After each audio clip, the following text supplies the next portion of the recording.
خانواده دختر 16 ساله افغان در نیوشهیر برای دیدار با اقوام به آنکارا رفته بودند. در نبود فامیل، تلفن دختر که تنها در خانه مانده بود زنگ خورد. تماس گیرنده به او گفت که خانواده‌اش با مشکل روبرو شده‌اند و او باید طلاهایی را که در خانه دارند را بفروشد و پولش را برای او ارسال کند تا خانواده‌اش را از مشکل نجات دهد.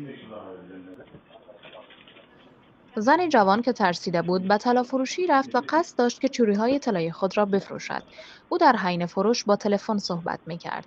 طلافروش متوجه شد که مشکلی وجود دارد. بنابراین پول را به زن نداد و با اشاره به او توصیه کرد که آرامش خود را حفظ کرده طبیعی رفتار کند و منتظر بماند. در همین حین با اشاره به همکارش از او خواست با پلیس تماس بگیرد.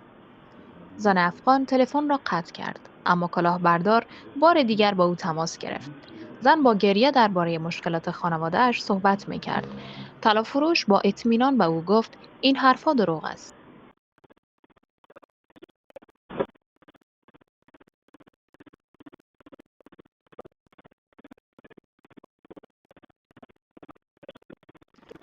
در همین لحظات پلیس لباس شخصی در محل حاضر شد و متوجه شد که دختر جوان هدف یک کلاهبرداری قرار گرفته است. پلیس از زن خواست آرام بماند و به صحبت با تماس گیرنده ادامه دهد تا بتوانند کلاهبردار را ردیابی و شناسایی کنند. Yalan, yalan.